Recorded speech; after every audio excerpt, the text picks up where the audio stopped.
Hello and welcome back to El Pozo, the Primera Ref show, where we take you down the well to the Spanish third tier to catch up with up to 20 games this weekend, but not quite 20 games this weekend, as we'll explain very, very shortly. I'm delighted once again to be joined by Liam Bambridge, my co-host. How are you doing, Liam? Yeah, not bad. Had a nice little Primera Federación experience at the weekend, and looking forward to another one this weekend. It is, and that is a experience you can catch up with right now over on our El Pozo feed. It is one of our first El Pozo en directos, sort of like a sister version of El Partido en directo, but specifically for Primera Ref shows as we take you down the well with us. And Liam, you were in Sabadell this weekend, which I'm sure we'll talk about very, very shortly. Yeah, we'll talk about it briefly at least. Don't want to talk about it too much, otherwise they'll be hearing the same thing twice if they listen to the El Pozo en directo. But yeah, a really good positive experience overall, despite the fact that there were no goals. Yes, yeah, I did feel a few ever so slightly when all the other games were coming in and it was the only 0-0. I thought that's not a good sign, but I hope at least it got played because I believe there were weather issues both on your way out of Manchester and your way back into Manchester, but it's not the only weather-related news story of today. Obviously, the Friday night game between Hercules and Atletico Madrileño was postponed due to bad weather in the Alicante region. It was good, to be fair, that they managed to call this off ahead of time because obviously it was quite bad. I don't know if you saw the pictures of Benidorm and Alicante underwater, or the flood water going into the sea and things like that. It looked pretty mad, to be fair. Yeah, I did. I think it's one of those ones when they first did it, I think they decided on the Thursday, didn't I? Thought, wow, that's a very premature call from them. They must be very, very confident. Obviously, I suppose what happened last year in the Valencia region is still going to have an effect on those sorts of decisions. They're not going to take any chances. But as you quite rightly say, when Friday night came around, it clearly became a very good decision that they'd made 24 hours earlier. And that game, I think, is going to be replayed next Wednesday, isn't it? Not replayed, it hasn't been played at all yet, but it's rearranged for next Wednesday, the 22nd of October.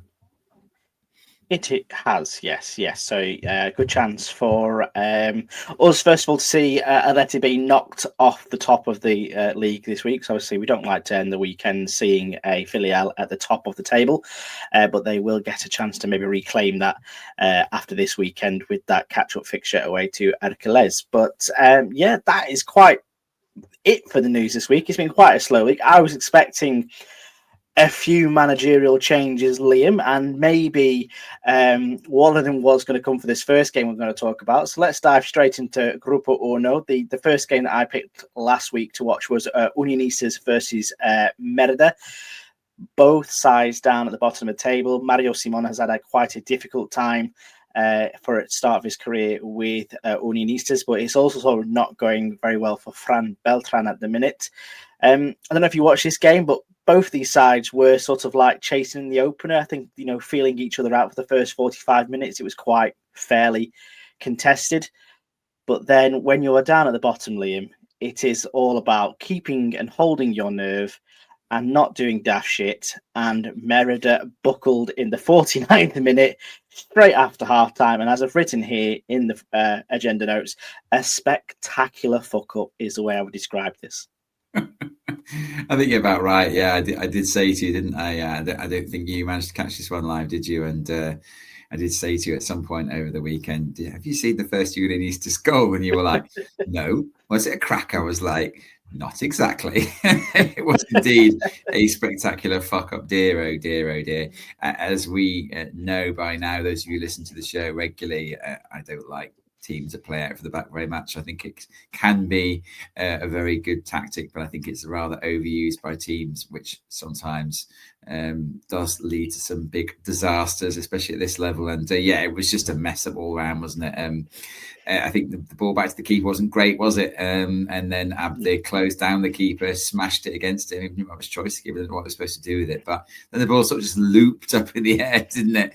And I was expecting Abdi to sort of follow it in, and it just sort of fell over the line. It was comical all round. And it's definitely not what you need, is it, when you're down at the bottom? And you've had a pretty even first half against Unionistas, and you're thinking perhaps we'll push on and try and get that away win in the second half, and then you basically gift the opposition a goal, and then as if one weren't enough, they pretty much gifted in the second one as well, didn't they, as well? Yeah, they really did. This isn't exactly on the first page of how to defend in football, the book written, not by me. But, Hugo de Bustos is found in a criminal amount of space here, Liam, at the back post. It's just a simple cross in. No Merida defenders around him. And all he has to do is just slot it past the goalkeeper. And it's 2-0 to Unionistas, which, when you're down at the bottom, you and playing against teams that are down there with you, you need to take advantage of those opportunities. And Unionistas, who have had a very poor start to the season, have definitely done that. Had a great win here against Merida. Merida did push back and did look to try and get back into the game, but the damage was, already done by this point. And I kind of got to ask the question. Obviously, congratulations to Mario Simon and his team. They've got some points to get back into, the escaping the relegation zone thereof. But for Fran Beltran, it's, how long is he going to remain in this post now, Liam? Because Merida have got ambitious, new ownership group, as we've mentioned many, many times. I don't think they would have seen in a month of Sunday that it'd be second bottom of Grupo Uno on 6 points after 7 games. No, they must be hugely disappointed with how things have started under the new man. Obviously, he took over in the summertime when Guillaume went off to Huesca. And before we get onto that, though, did you see the goal gif for Hugo de Bustos' goal? I don't know if it was the same for the first goal. I only saw the second one. It's like a comic strip effort. It's absolutely fantastic. I love media departments that really sort of go to town on these sort of relatively, in some ways, normally churned out the same way kind of things like goal gifts and things like that. Check it out, Nick. It's really, really cool. I don't know why I didn't repost it on our Twitter, because I was really impressed with it. But yeah, I agree. But Beltran must be one of the few coaches this week who are in real trouble in terms of keeping their job. He didn't really impressed me all that much at Marbella, if I'm honest, last season. And yeah, this isn't going much better for him this season. And I don't think he'll get a lot longer there. I think that there has to be an acceptance that they lost some very good players in the summer. In Islava, of course, it was the main one that they were really missing. And of course, Beltran as well, who disappeared off the Liberto version, who disappeared off to Huesca, I think, as well, didn't he? He joined Guillaume there. So yeah, I mean, those are 2 massive losses from last season. But yeah, you'd still expect them to be doing better. They've got a decent squad. Not. I wouldn't think it's the strongest squad as last year, obviously, as I say, because those 2 are a big part of it. But I would expect them to be certainly at least looking to push towards the playoffs. And right now they're banging relegation trouble. So I don't think it'll get much longer unless you can start sorting things out. They're better at home, but it's still not good enough overall. No, I think you're absolutely spot on there, and it wouldn't surprise me to see whether, especially around that 8-game mark, where owners and directors and presidents do start to get maybe a little bit itchy, and enough time has been spent, and I don't think he'll be the first manager sort of in that bracket or that conversation this weekend, but maybe a little bit more on that later. My next game I picked was a astounding 0-0 in Getxo. It was Arenas Club versus Lugo. What's there to say about this one? Well, not a lot. I'm surprised he managed to get 3 minutes of highlights out of this one, if I'm being perfectly honest, Liam. Lots of chances to score in this game, but none of them clear-cut enough to challenge the goalkeeper in their nets. Just the novelty of this hitting a giant metal wall behind each goal will never really get old for me, if I'm being perfectly honest. It's quite interesting to see.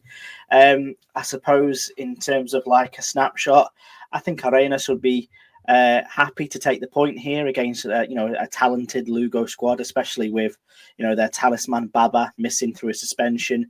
But once again, Lugo flattering to deceive for me. They've got a super talented squad. They have had some victories this season where they have shown themselves to be a decent ensemble. But in this game, they just didn't really bring it to life for me, Liam. I don't know if you saw any of this or thought the same. Yeah, they're just struggling on the road, aren't they, Nick? They're not bad at home. They've got a couple of decent wins under the belt at home. But yeah, they should be doing a lot better. I know some of the early games were tricky, and they started away at Real Madrid Castilla, didn't they? Which is a a tough away game. But yeah, I mean, this is the kind of game against a newly promoted side, albeit one that hasn't started badly. This is the kind of game they have to win if they're looking to contend for that top 5. And it didn't really ever threaten to do so, as you say. And Aviles to get you at least had the excuse of missing their main man, as you say, Baba, but Lugo were able to field a pretty strong starting 11, and as you say, there were plenty of options on the bench as well. So, not good enough from them, and they need to start. I mean, it's not the level of disappointment that Melilla fans are suffering, and Murcia and Ibiza, but it's still not good enough, I think, for the players that they have to be doing how they are doing on their travels so far this season. What was your third game? Well, my third game was the aptly named game of the weekend for me, Liam. Zamora against Real Aviles Industrial. On paper, this looks like a bit of a one-sided matchup. We have waxed lyrical about Zamora and their plentiful striking options, but just don't discount Real Aviles this season under Dani Vidal. Zamora did take the lead in this game with a belting header, Liam. I don't know if you saw this from Eric Ruiz. He just came storming through, meeting the corner from Laurent Bouron, and just easy as you like, wasn't it? Just bang, top corner. And you thought maybe that was going to be it. I think Zamora were going to, put the mark on themselves and make this a game that they would control. And they really did continue to apply the pressure in the first half. But this Real Aviles Industrial equaliser, Liam, it's a beauty, isn't it? It's got everything: technique, talent, impossibility. It was astounding.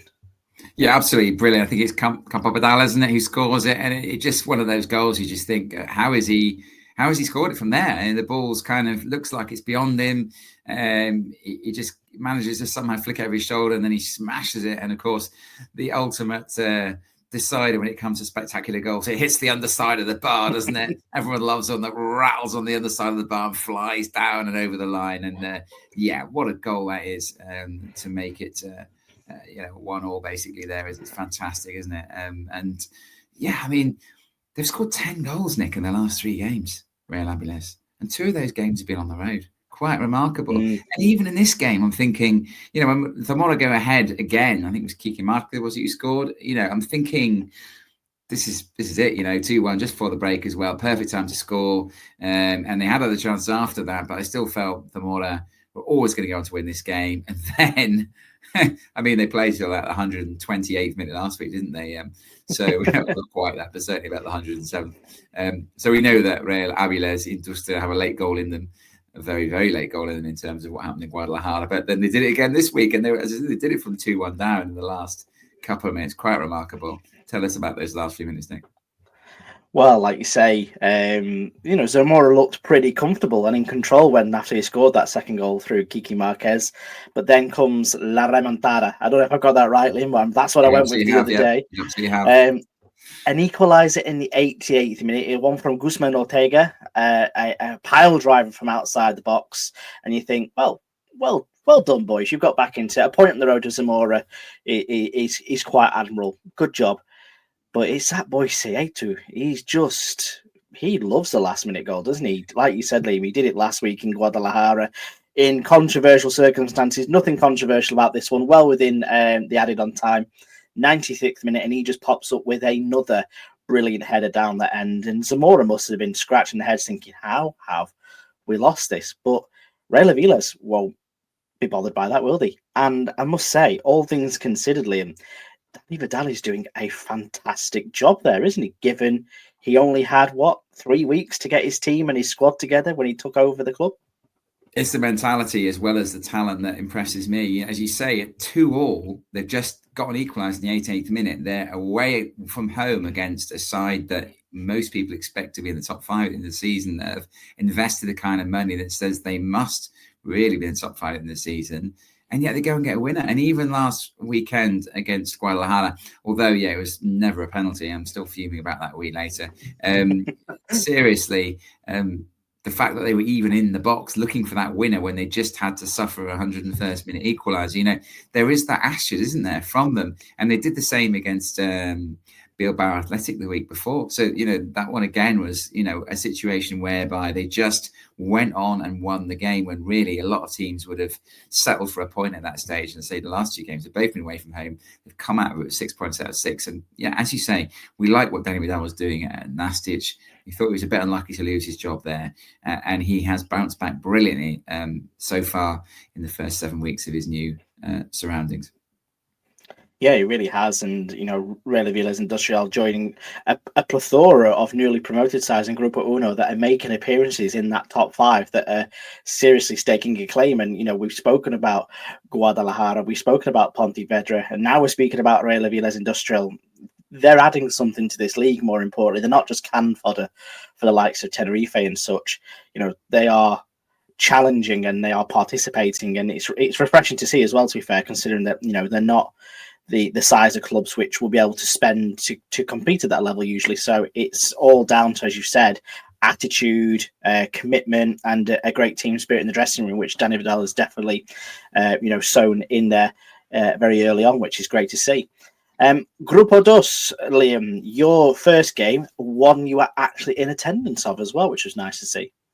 Yeah, absolutely. You mentioned it at the start of the show, and if you want to catch up with my thoughts from that particular afternoon spent in Sabadell, it's a separate episode, as Nick said, El Pozo en Directo. So just look for that in the same feed as this one. So I'm not going to say too much about this game on here, because if you really want to know about a 0-0 draw for about 20 minutes, I also got to catch up with Teddy, which was lovely. We obviously met Teddy last year in Yaclano Deportivo and had a nice interview with him. So that's also included in that bonus episode. So do check it out. One thing I didn't mention in those 20 minutes, though, was that, of course, Sabadell are unbeaten. And that's the only side now after this weekend that can say that in Grupo Dos, Tenerife being the only side in Grupo Uno. So, yeah, really interesting. Five draws out of 7, obviously not ideal, but they are unbeaten, and that's tremendous, again, for a newly promoted side. And Teruel with just 1 defeat in 7 as well. So between those two sides, just 1 defeat in 14 in their first few weeks back in Primera Federación. So tremendous from both of them. But we'll move on from that game now to my second game, which was Marbella against Eldense. You were, I think, complaining a little bit about the fact that you had a 0-0 draw in there, Nick. I had 2 1-0s and a 0-0. So if you took my recommendations this weekend, listeners, then you probably had quite a quiet day in terms of excitement in front of goal. But yeah, Marbella 1, Eldense 0 had to be one of my 3, really, because it was an intriguing one. It wasn't a bad game overall. And of course, the best news of all for me was that Gabriel was once again at the heart of the Marbella defence. I don't even ask you about this yet, Nick. What is your view on the Marbella home kit?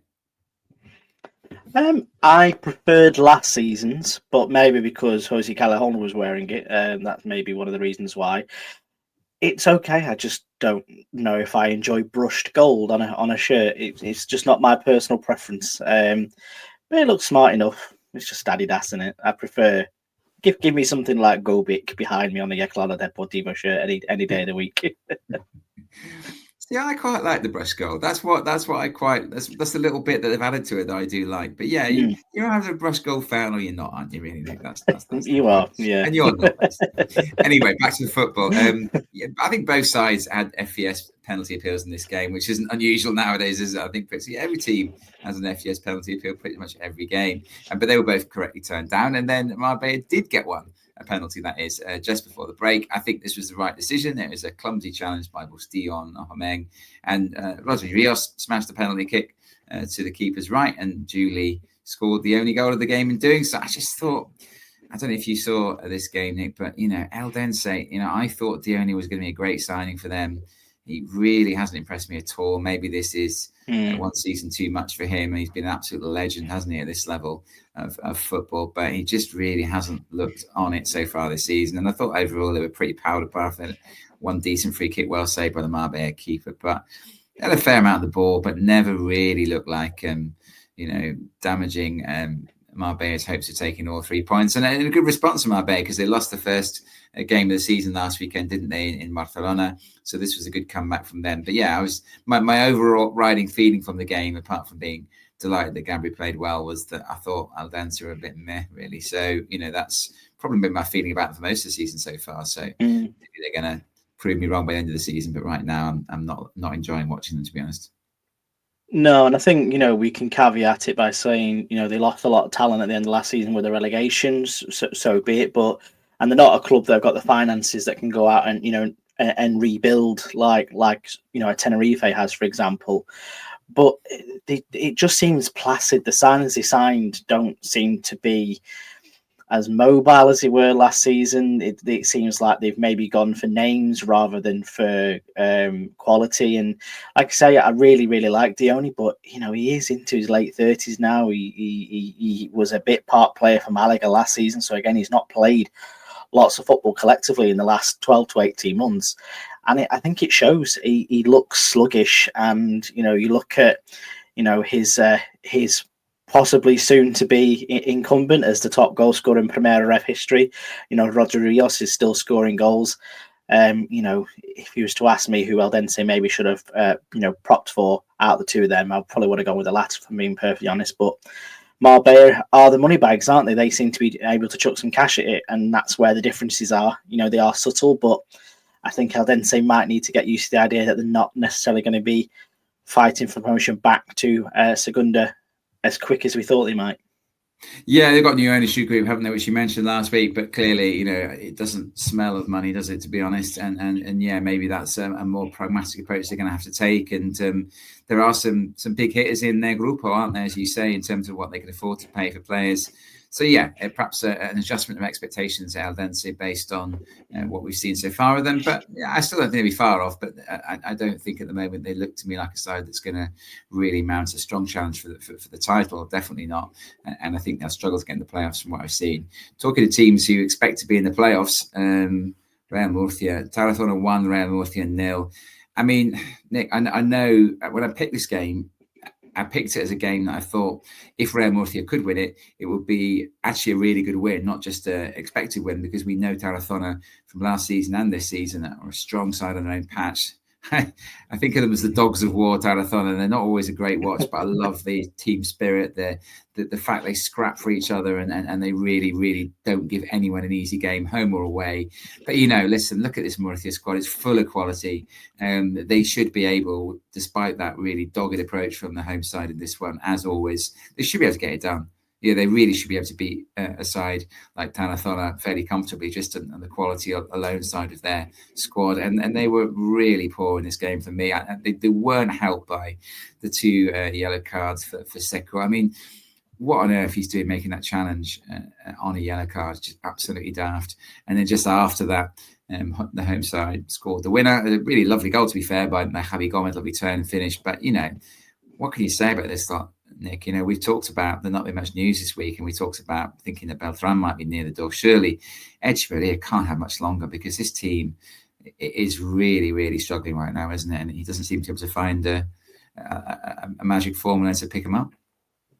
No, and it seems to be really flat for him. And to be fair to him, he was never the most, I don't know, expansion aggressive kind of manager, was he? He was always quite a solid I don't know. way to build up.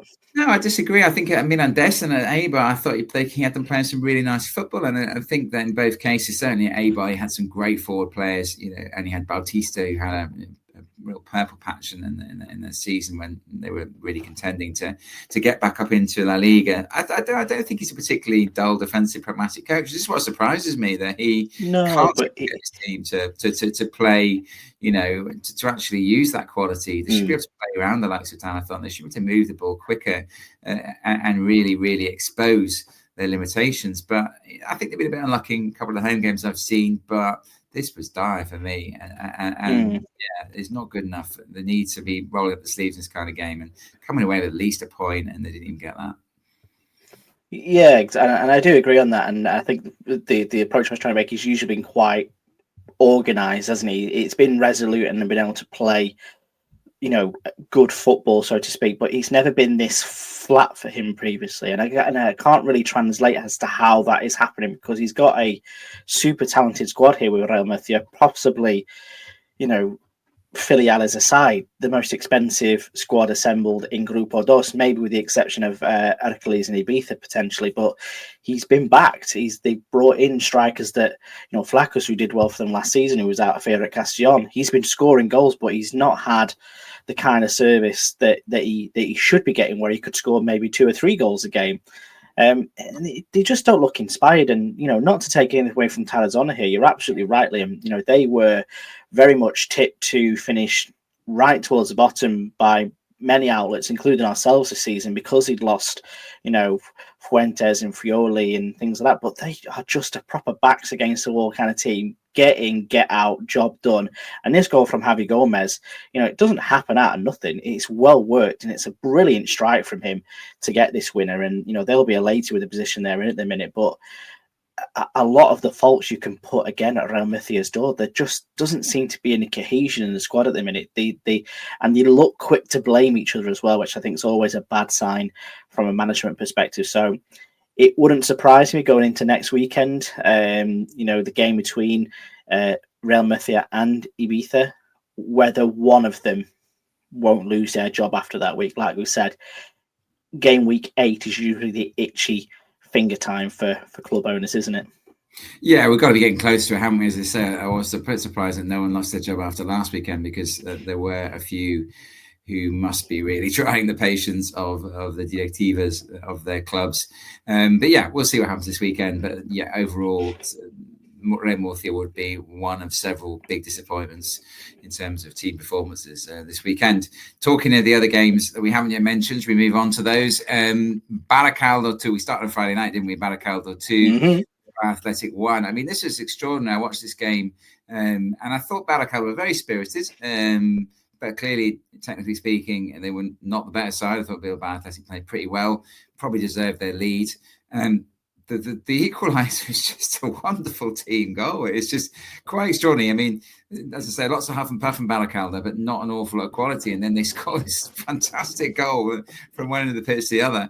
And that seems to completely galvanise them. And then they score the winner. So from, I think it's 87 minutes, they were losing 1-0 and they went on to win the game 2-1. So, and you, as a Baracaldo fan, you must have loved that, because you're beating the filial from down the road, aren't you? It's literally just down the road where they will be playing their games. I suppose actually it's a bit out of town, Lefama, isn't it? But the parent club, Athletic Bilbao, is obviously not Athletic Club, I should say. Sorry, is really, really close. Baracaldo is a suburb of Bilbao, so they must have been absolutely delighted with that win, mustn't they?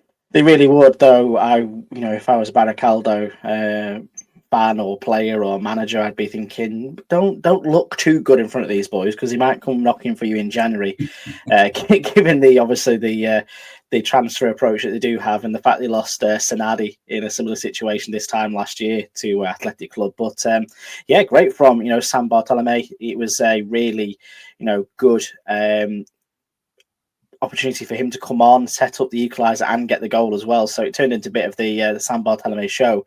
And again, Baracaldo just going about their business. They're not looking the most inspiring team in the league, but they are just getting the job done, drawing where they can draw, getting wins where they can win, and they're just climbing that table. So yeah, absolutely great to see them do that in this league in Grupo Uno.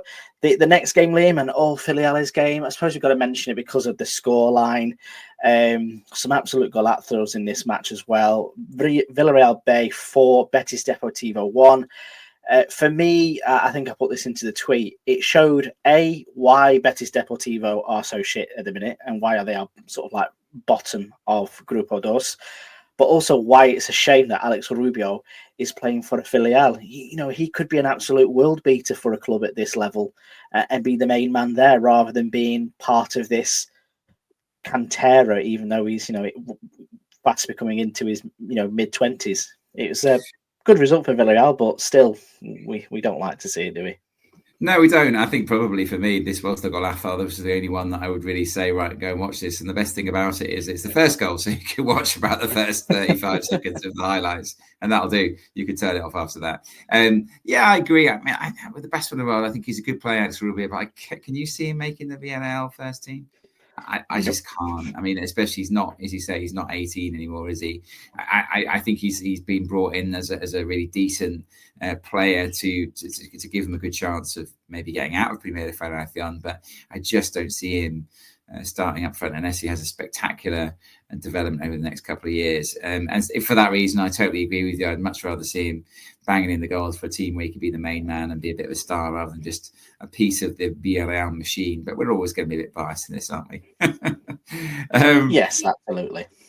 But still, still won a game, have they? And I think there's only two sides across of the 40 that haven't. And the other one is Orense. And talking of Orense, Total Fortuna nil, Orense nil. What do you make of this? I mean, I don't imagine you devoted too much of your spare time to watching the highlights of this one, but I mean, from Orense's point of view, of course, no wins in 7 is not great, but I think they drew last weekend, didn't they, against Racing Club in Ferrol, so another away draw this weekend against two sides that are right up there. So I suppose probably they won't be too gutted with 2 draws in those games, but I suppose if you haven't won in 7, then you're still going to be feeling a bit disconsolate, aren't you? Did you see the penalty save in this one, though, from Alvaro Raton, who I remember fondly from his Real Zaragoza days, mainly because he spent the entire time there warming the bench, with the exception of about 10 games. He was there for about 5 years and hardly played for the first team. And he was always sat on the bench, to say, the backup keeper. But this was a brilliant double save for a keeper who's now in his early 30s. Yeah, no, it really was, and like you say, we've spoken about Hugo Rodriguez and his talents. So it'd be it's interesting to see him not score for once, which is quite nice. And again, surprised to see. I know it was an international week, so whether he might go into the Celta team for next weekend, we're not too sure yet. But it's a decent point for Rennes. Like you say, they've gone to Ferrol last weekend, picked something up there. They've got this. There are maybe some green shoots in the Dani Lasser project. But again, that 8-week mark, it's next weekend. Let's see where Rennes end up this time next weekend, whether he's still in post, because I'm still not convinced by him as a manager from what I've seen of him here and at Unionistas. No, I agree. I think he is, although these are 2 good points, I think he is in need of a win very soon to calm things down. Orense. Talavera nil. Yeah, I was going to say, another team. I mean, I don't. Again, it's hard, isn't it? Because Talavera nil, Ponferradina 1.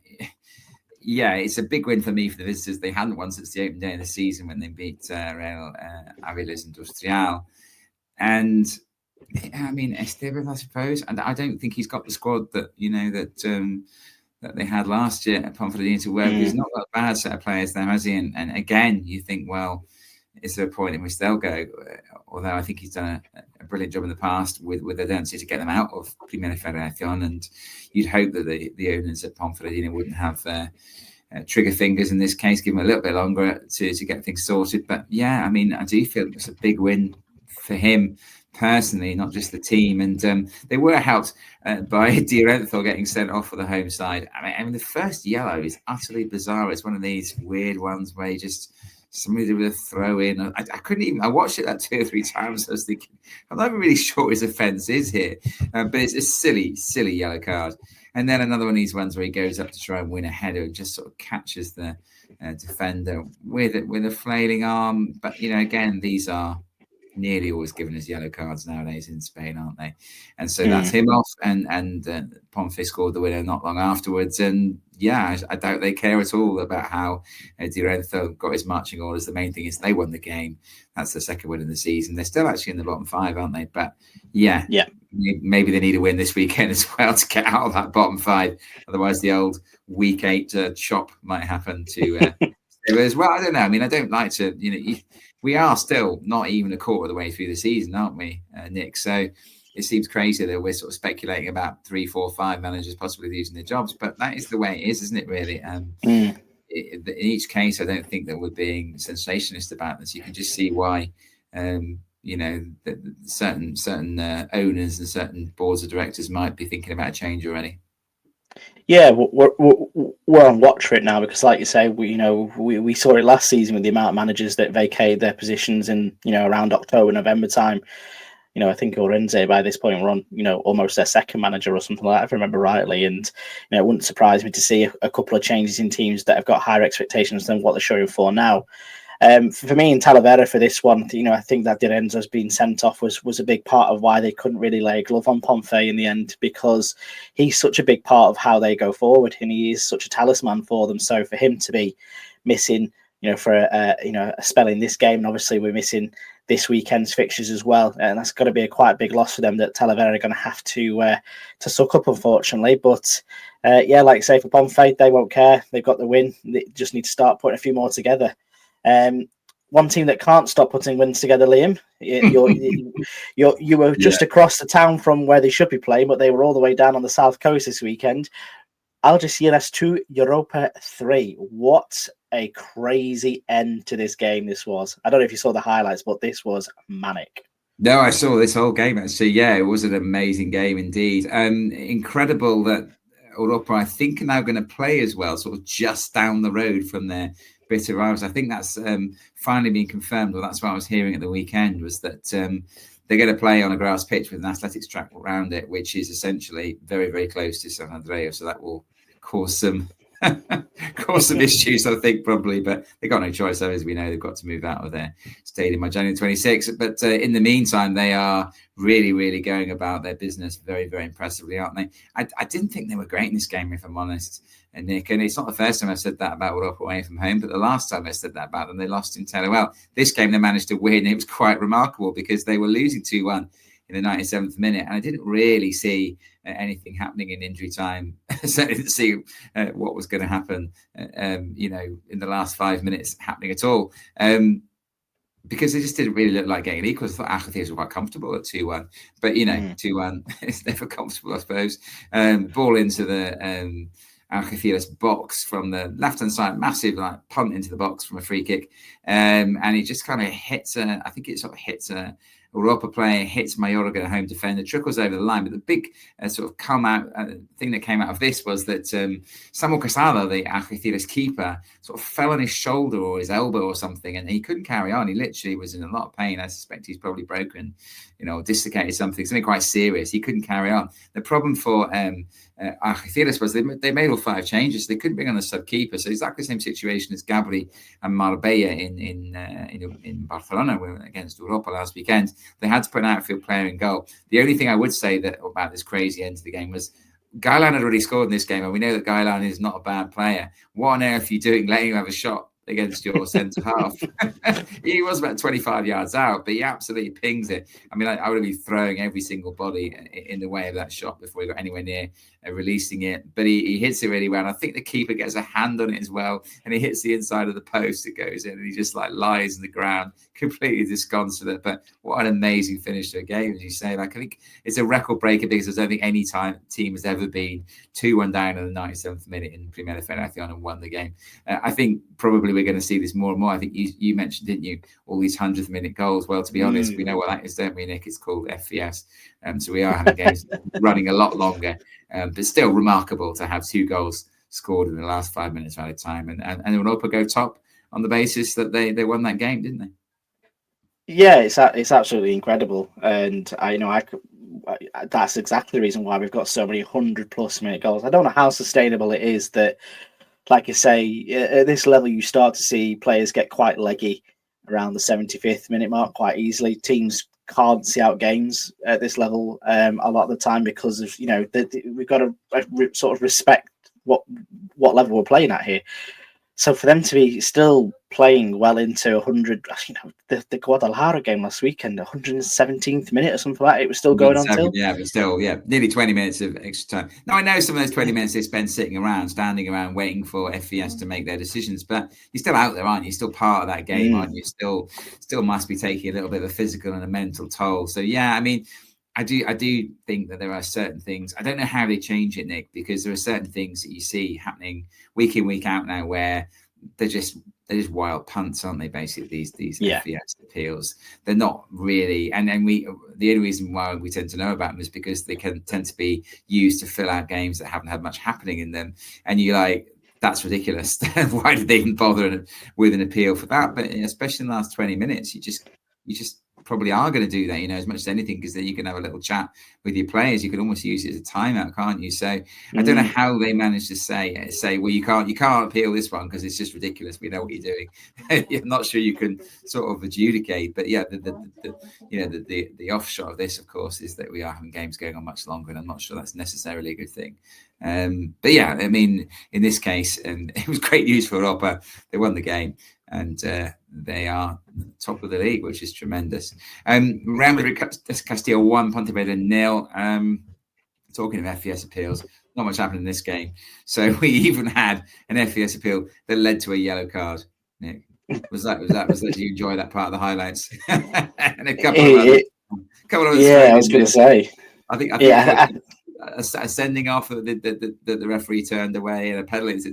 Literally all three of the FES appeals they included in these highlights were, well, they were just utterly pointless, to be honest. It's like they've got to hit the algorithm, isn't it, for highlights in terms of how many minutes you have to show, because like you say, this was the goal was in the first 20 minutes, if I remember rightly, wasn't it? So they didn't have much to show after that, apart from the referee walking over to his monitor several times. So they must be looking for that YouTube sweet spot. Obviously, disappointing result for Pontevedra. Obviously, they've been showing good form recently, but there's no shame going to Real Madrid Castilla and only losing 1-0 either, especially as a newly promoted club.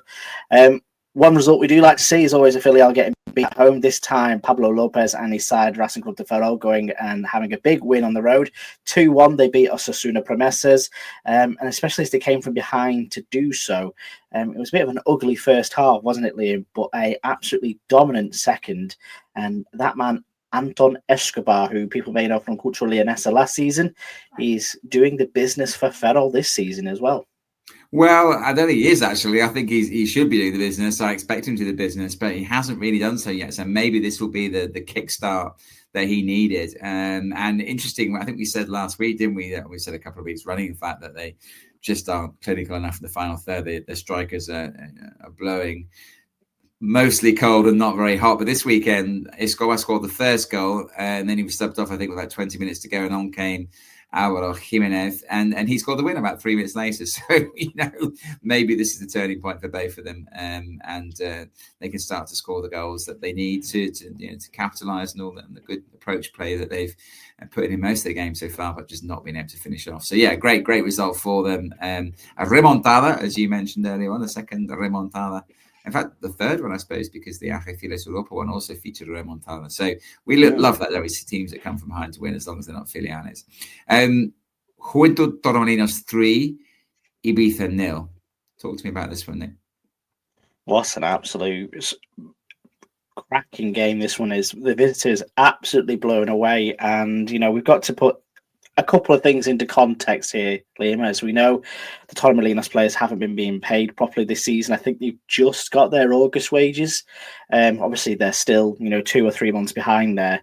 I also looked into the values of their squads as well. And bearing in mind the level that we're at, the Torremolinos squad value is just shy of 2.5 million euro. The Ibiza squad is 5.6 million euro. And like I say, for the level that we're at, that is a huge chasm in terms of value. It doesn't look like it on paper, but it is. So for them to be 3-0 down after 20 minutes in this game at El Pozuelo is it's an unbelievable result, really, for Torremolinos. And again, they're just showing that they're here to compete and not make up the numbers. This is giving Paco Gémez a bloody nose, isn't it?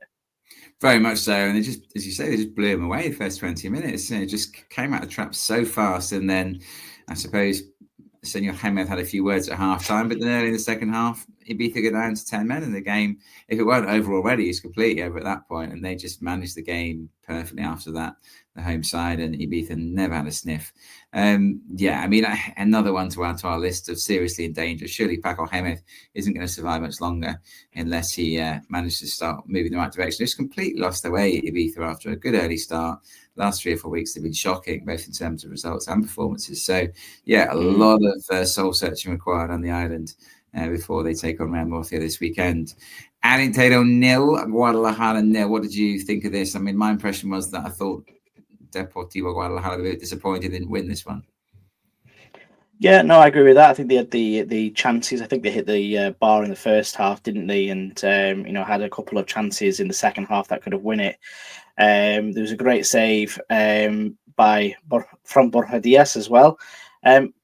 But for me, we've found out this season already, Liam, that Arandero are really difficult to break down. And again, maybe similar in terms of how we spoke about Tarazona. They will look to punish you if they can do. So, there's a couple of opportunities for the home side as well in this game. But ultimately, I think the away side might be slightly more disappointed given their form this season. First game in a while where Mingo hasn't scored as well, so that's a slight positive, I suppose, from a Guadalajara perspective. But a 0-0 here in Galicia, like I say, not ideal for both sides. Another 0-0, a surprising one here, Liam, at the Estadio Jesus Navas. Sevilla Atletico 0, Cartagena 0. Another away team who probably deserved the win, but came away with a draw there. Yeah, I think Cartagena will be a little bit disappointed. I thought overall they were the best side. The goal disallowed anyone, probably correctly so. But they certainly had the edge, but couldn't really turn the screw as they should have been able to. But they're still second in the table. They'll take that, I'm sure. And ironically, they're second in the table on goals scored. Obviously, we know that eventually, at the end of the season, it will come down to goal average, records against each other. But right now, in the early stages, it's about goal difference. And when the goal difference is the same, it's on goals scored. So, yeah, despite the fact they drew 0-0, Cartagena have gone second in the table behind Europa. Athletic, one of the reasons why they've gone second is because of this next result. Atletico Sanluqueño 1, Antequera 3. We had an unbeaten home side here up against a team who haven't won all season. So clearly, Nick, this was just obviously going to be an away win, wasn't it? Oh, it was written in the stars. I think especially when Sanluqueño flaunted their new superstar player who I think was supposed to sign for Cadiz, Liam. I don't know if you'll know more about this. I can't quite remember the name of the chap, but he was 99% signing for Cadiz and then all of a sudden appeared to sign or has signed for Atletico Sanluqueño. Yeah, it's a bit more complicated than that circumstances. It's all about Juan Cala. Juan Cala essentially owns Atletico Sanluqueño and is also the sporting director at Cadiz. So I think he has signed for Cadiz, but I think he's been loaned out to Atletico Sanluqueño. I think that's the connection there. I think he was playing in the Swedish top flight, in fact. And yeah, I mean, he I'm sure he will go back to Cadiz if he does well at Atletico Sanluqueño. But that's a great link up for them to have. And yeah, he's got a lot of promise. I know that. So I can't remember his name either. But yeah, you're right. He has signed on the dotted line in terms of, I think, a loan, as I say, to the end of this season. And yeah, he got a greatest introduction. No, he got he got a tweet from Fabrizio Romano as well, which is usually a sign of a player who's got a bit about him. But it must be the first time that Fabrizio Romano has tweeted about Atletico Sanluqueño as well. So yeah, interesting to see. But obviously they've lost their undefeated status this season. A bit of a nightmare here at El Palmar. But great to see Antequera winning as well. We spoke this season, about some of the results that they've had. Maybe some of them haven't been as justified as they should have been. They've not played great, but they've not played too badly. But this is a bit of a statement for them and hopefully spirits them to go on to have some more better results and drag themselves away from that relegation zone. Let's head back up to Tarragona now, Liam. You almost ended up at this game this weekend. I bet you wish you would now, knowing that your flight got delayed because of the fog in Manchester. Well, that is actually the irony, Nick, is that actually, given that my flight was delayed by 2 hours, I could have actually made it to this game quite comfortably and still made it back to the airport, probably before the flight was originally supposed to take off, but clearly I didn't know till too late about that. So yeah, I mean, even with the 10 minutes of injury time that were played in this game, or added time, whatever you want to call it, I probably still would have been quite okay to get on that flight. Goodness knows what time it was after midnight. But yeah, 100th minute, as I say, 1-1. Ball hit clear by Alcorcon. I can't remember who it was, but one of the Nasty's players fell over. And what I did like about this, what I thought was particularly impressive, was that as this counter-attack is launched, 4 Alcorcon players, we're just talking about fitness levels, weren't we? 4 Alcorcon players are bearing down on Dani Rebollo's goal in the 100th minute, away from home, when the playing against a side that's won the last 2 games. I thought that was a really impressive sort of mentality from them, and also a pretty impressive physical feat, I suppose. I do think there's a little bit of controversy about this one. I think Jaume Jardi spots the danger, and he's not really renowned for his defensive work, but he sort of tracks back and tries to get to the eventual goal scorer, Borja Martinez. But there's then a coming together, isn't there, between him and one of the Alcorcon players. And unsurprisingly, because I think Gymnastic had an appeal left, they did appeal this one, because I can see why you might argue, if you were a Gymnastic fan, that this is a foul, that he's deliberately taken Jamajadi out to make sure that he can't get to Borja Martinez. I'm not sure he got there anyway, but the referee decided it was accidental, didn't he? And that meant that Borja Martinez smashed home goal, did stand. He scored it unchallenged. As I say, whether he would have been challenged by Jadi if he hadn't been brought down, albeit allegedly accidentally, I don't know.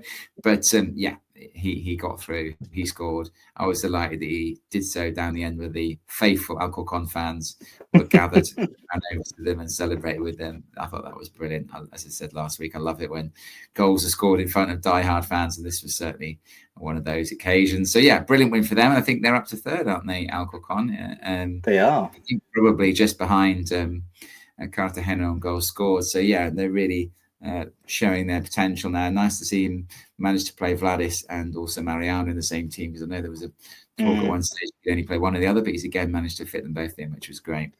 And last but not least, Mariano looking as well, by the way, just to pop in there, he's a class act. And like, you thought that Alcorcon did well to keep Vladis, to have this boy sort of like seemingly in backup for a while.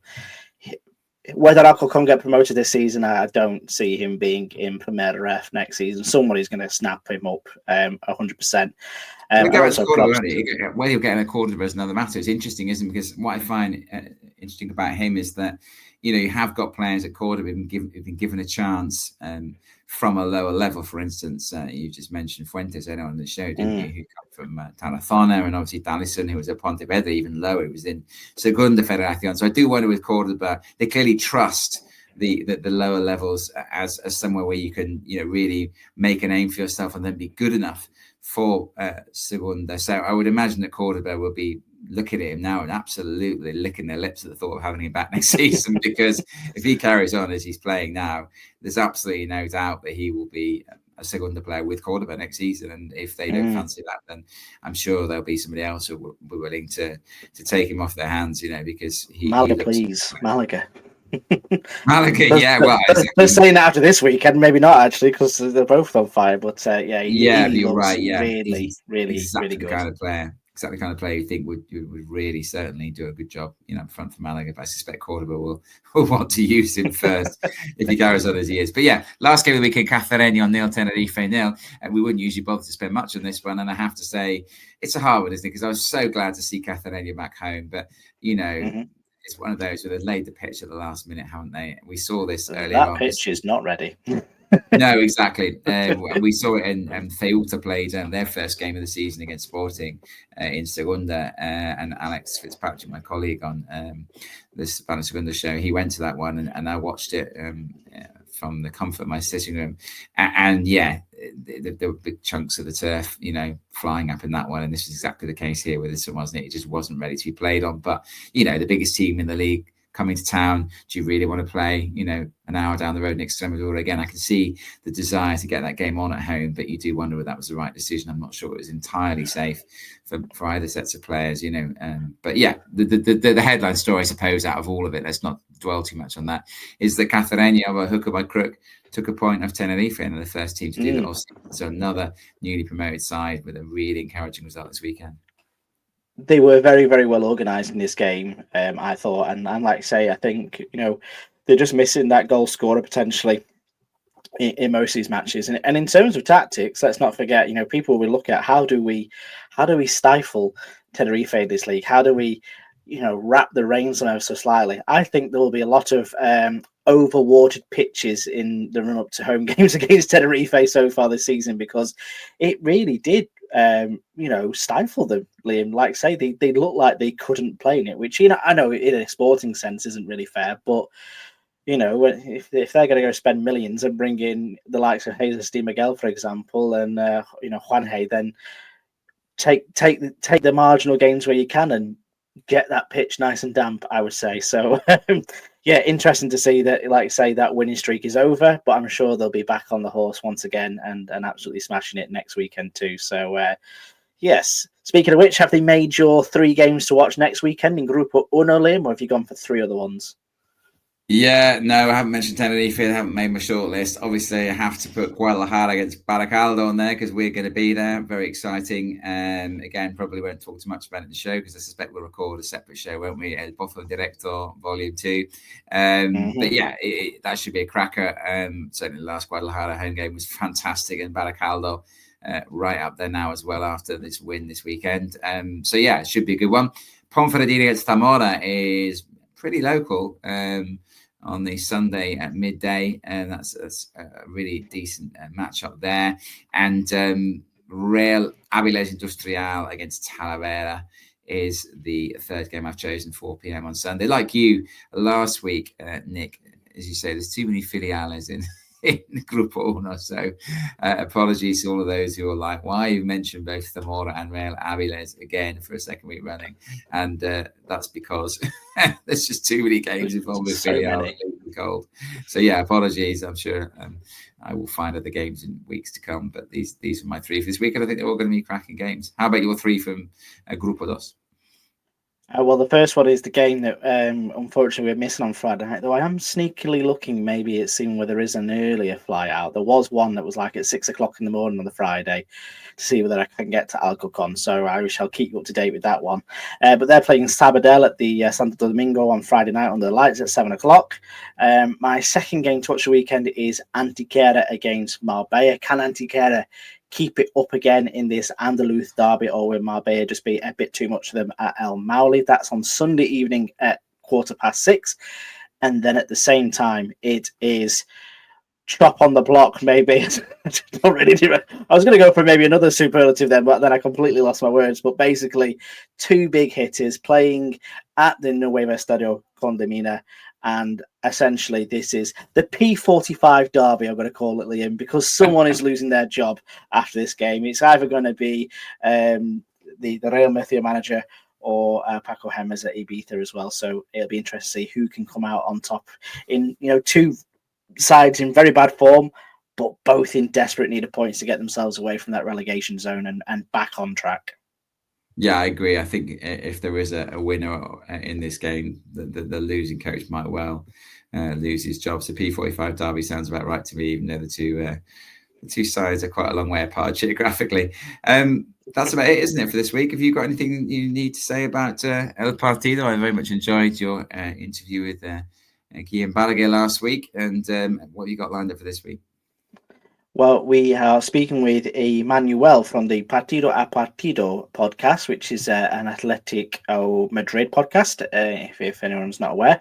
And we're doing a bit of a special on Diego Simeone. He has just become the longest serving manager ever in La Liga history. So I think it was last weekend, the weekend before. So just a bit of talk about him and how he is maybe mischaracterized is the way we're going to use it. He often gets sort of stereotypes as a certain type of manager, but I don't believe that to be the case. So we have a bit of a love him about him as a player and a manager. How about things over on the Spanish Segunda? Yeah, a few coaches there looking nervously over their shoulder to see if the sporting director's coming to have a chat with them. It's pretty much the par for the course, isn't it? In Spain, as you say, October, November, a few people are going to lose their job. Obviously, Gabi of Real Zaragoza, my team, lost his job on the Dia del Pilar, which is the day for the patron saint of Zaragoza. So there's happy Dia del Pilar, Gabi, off you go. But yeah, probably some great news for people were celebrating, and then they could celebrate twice because Gabi is not proved popular. But yeah, overall, there are a few managers under pressure at the moment, and yeah, let's talk about that. But there's also some good games going on as well. But I'm not sure how much of them I'll see this weekend, apart from the one that, of course, we're going to live, Nick, which is Leganés against Malaga. So looking forward to spending some time with you this weekend, watching both Primera Federación and Segunda football. What a treat. Yes, it's going to be very, very good. So I look forward to seeing you for Airport Beers on Friday evening and catching up with you then. And then for everybody at home, like you say, go and check out Liam's El Pozo en Directo from Sabadell this weekend. It is a great listen and also great to hear from Teddy once again. We'll bring you another episode of El Directo from Guadalajara this weekend. and then we'll do it all again next week, Liam, and hopefully we'll have some good football results to talk about. So thank you for joining me this evening. Thank you, everybody, for listening at home once again, and we'll catch you this time next week. Hasta luego.